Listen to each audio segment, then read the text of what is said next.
Assalamualaikum warahmatullahi wabarakatuh.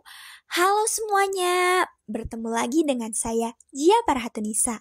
Pada kesempatan kali ini saya akan membahas mengenai siklus akuntansi perusahaan dagang. Hayo kita semua simak secara seksama. Oke, kita masuk ke bagian yang pertama, yaitu pengertian. Perusahaan dagang adalah perusahaan yang bisnis utamanya membeli barang dari pemasok dan menjual lagi ke konsumen tanpa mengubah wujud dari barang tersebut. Sebagai contoh, kita bisa temui pada toko kelontong dan supermarket. Nah, kedua jenis bisnis ini itu memiliki barang yang sama dan dijual lagi dengan bentuk yang sama. Mereka menjual kembali barang dari pemasok dengan bentuk yang sama, tanpa mengubah sedikit pun wujud aslinya.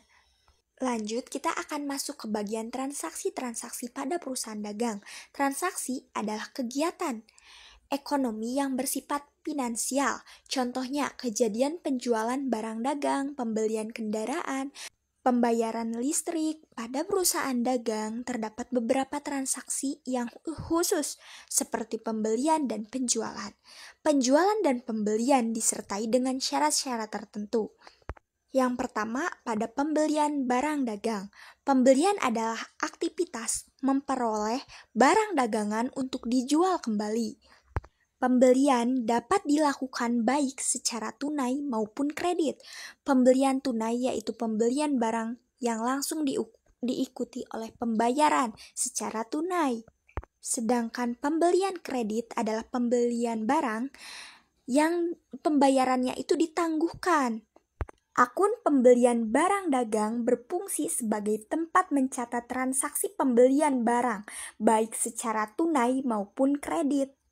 Lalu, syarat pembayaran. Dalam melaksanakan pembelian barang yang akan dijual perusahaan, harus memperhatikan hal-hal seperti syarat pembayaran. Terkadang perusahaan memberikan diskon penjualan kepada konsumen. Perusahaan akan memberikan diskon apabila persyaratan kepada konsumen tersebut dapat dipenuhi. Misalkan diberi tenggat waktu.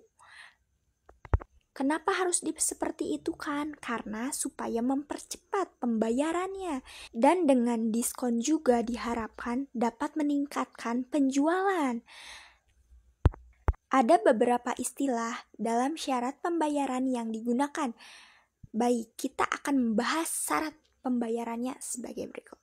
Yang pertama itu N/30, yaitu ketentuan pembayaran tersebut dapat berarti bahwa pembayaran dilakukan selambat-lambatnya 30 hari setelah pembelian barang dan tanpa diskon penjualan.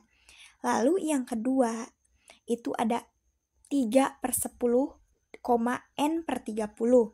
Syarat pembayaran ini dapat berarti bahwa penjualan akan dikenakan diskon 3% jika pembayaran dilakukan dalam waktu tidak lebih dari 10 hari setelah pembelian. Penjualan tidak akan ditagih jika terjadi setelah 10 hari dari pembelian barang. Dan pembayaran berlangsung selambat-lambatnya 30 hari setelah pembelian barang. Lalu yang ketiga itu ada 3/7, 1/14, N/30, yang berarti bahwa persyaratan pembayaran tersebut 3% diskon jika pembayaran diselesaikan 7 hari setelah transaksi, dan akan dikenakan diskon 1% jika pembayaran dilakukan setelah lebih dari 7 hari. Pembayaran juga dapat dilakukan selambat-lambatnya 30 hari setelah pembelian.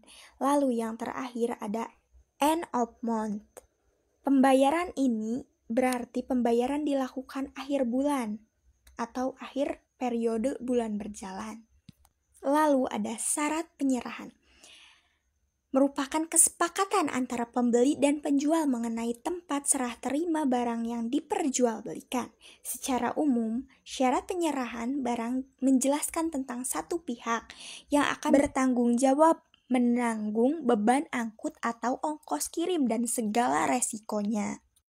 Yang pertama itu ada free on board shipping point. Itu merupakan syarat pembayaran di mana barang biaya angkutnya atau yang biasa disebut ongkos kirim dan segala tanggung jawabnya itu ditanggung oleh pembeli.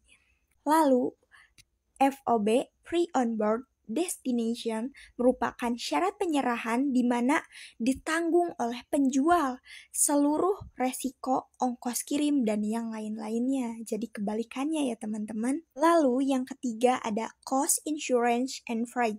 Artinya pihak penjual harus menanggung beban pengiriman barang dan premi asuransi kerugian barang yang dijual. Biasanya ini terletak di penjualan barang ekspor dan impor. Lalu ada potongan pembelian. Potongan pembelian ini berfungsi sebagai tempat mencatat potongan harga yang diterima dari penjual. Biasanya sehubungan dengan penerapan pembayaran, misalnya pembayaran hutang yang dilakukan dalam periode potongan.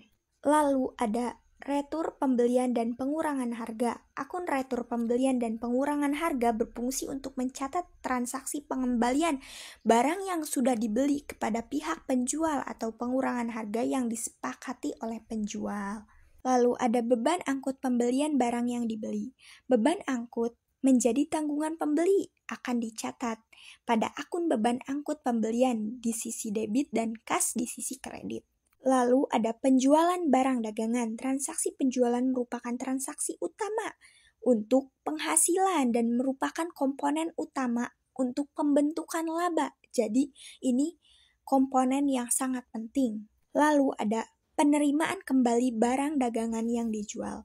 Akun retur penjualan dan pengurangan harga berfungsi sebagai tempat mencatat transaksi penerimaan kembali barang yang telah dijual. Lalu ada potongan penjualan. Akun potongan penjualan termasuk akun kontra dari penjualan. Potongan penjualan oleh penjual akan dicatat pada akun potongan penjualan di sisi debit dan akun piutang di sisi kredit. Akun ini biasa terjadi di dalam hal pembeli melakukan pembayaran hutangnya dalam periode potongan yang telah ditetapkan. Seperti contoh tadi, 3/7, N/30 gitu. Dan lain-lain masih banyak lagi. Lalu ada beban angkut penjualan.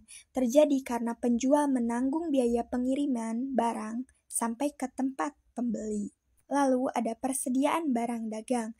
Barang dagangan yang masih ada dan belum terjual banyaknya di gudang itu tidak boleh kurang dari jumlah yang kita butuhkan atau dibutuhkan. Oke, kita masuk ke metode pencatatan persediaan barang dagangan. Metode pencatatan persediaan barang dagangan ini terdiri atas dua cara, yaitu metode fisik dan perpetual. Pada metode fisik, melakukan pencatatan mutasi atau perpindahan barang yang keluar maupun masuk tidak akan dicatat. Pencatatannya lebih singkat. Akan tetapi, jika metode perpetual itu pencatatan barang dagangnya dilakukan secara terus-menerus, detail, terperinci, dan setiap transaksi yang terjadi di dalam perusahaan dagang itu ditulis dari awal sampai akhir, terperinci. Jadi, di sini metode yang rincinya, sedangkan yang awal yang metode fisik itu metode yang singkat cara penulisannya. Oke, kita di sini akan masuk ke perhitungan harga perolehan persediaan. Secara umum, perhitungan harga perolehan persediaan barang dapat ditentukan oleh 3 metode, FIFO, LIFO, dan average. Metode yang pertama itu FIFO, freeze in, freeze out. Jadi metode ini itu barang yang masuk pertama itu maka akan keluar pertama juga.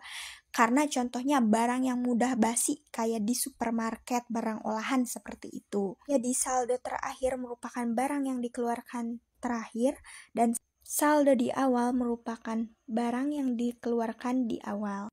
Oke, pada metode LIFO atau last in, first out itu barang yang terakhir masuk akan dikeluarkan lebih awal.